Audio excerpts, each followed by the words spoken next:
సంతృప్త శాతం పెంచేందుకు సొంత శాఖకే స్టాంపులు రిజిస్ట్రేషన్ల శాఖ టోకరా వేస్తోంది. కొనుగోలుదారులకు బదులు డాక్యుమెంట్ రైటర్లకే కాల్స్ వచ్చేలా చేసి తద్వారా సంతృప్త శాతాన్ని పెంచి చూపేందుకు పాట్లు పడుతోంది. ఇంతా చేసిన అవినీతి శాతం తగ్గడం లేదు. స్లాట్ బుకింగ్, రిజిస్ట్రేషన్ సేవల్లోనూ అవినీతి ఆగటం లేదు. రెవెన్యూలో స్టాంపులు, రిజిస్ట్రేషన్ల శాఖ తన తీరే వేరని చూపుతోంది.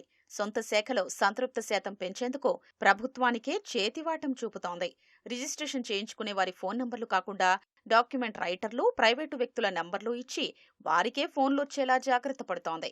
అయినా అవినీతి శాతం తగ్గుదల అంతంత మాత్రమేనని గతేడాది జూన్ నుంచి కూటమి ప్రభుత్వం నిర్వహిస్తున్న ప్రజాభిప్రాయ సేకరణలో వెల్లడవుతోంది. డబ్బు తీసుకున్నారని మూడింట ఒక వంతు మంది చెప్పారు. వాస్తవానికి రిజిస్ట్రేషన్ శాఖలో దస్తావేజులు, ఆస్తుల విలువ ఆధారంగా ఏ రోజుకా రోజు లెక్కలేసి మరీ పనిచేస్తారు. కొనుగోలుదారుల నుంచి 1% చొప్పున ప్రాంతాలకు అనుగుణంగా వసూలు చేస్తారు. చాలా కార్యాలయాల్లో ప్రైవేటు వ్యక్తుల్ని ఏర్పాటు చేసుకుని దందా చేయడంతో పాటు దస్తావేజు లేఖరుల ద్వారా అన్నీ నడిపిస్తున్నారు. ఇదంతా బహిరంగ రహస్యమే. కూటమి ప్రభుత్వంలో ఇంకా గాడిన పడని విభాగాల్లో ఇది ఒకటి. ప్రజల నుంచి అభిప్రాయాలు తీసుకుంటున్నా, అవినీతి నిరోధక శాఖ దాడులు చేస్తున్నా వసూళ్లు మాత్రం ఆగడం లేదు. భూములు, స్థలాలు, ఇతర ఆస్తుల రిజిస్ట్రేషన్ సమయంలో కొనుగోలుదారుల ఫోన్ నంబర్లు తీసుకుంటారు. వీటినే ప్రభుత్వానికి పంపిస్తారు.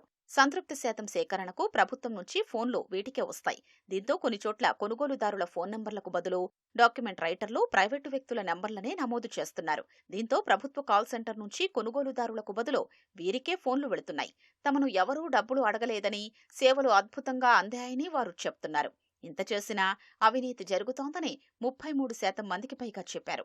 స్లాట్ బుకింగ్ సులభతరంగా లేదని కూటమి ప్రభుత్వం తొలి ఏడాదిలో 38% మంది, నవంబరులో 29.9% మంది చెప్పారు.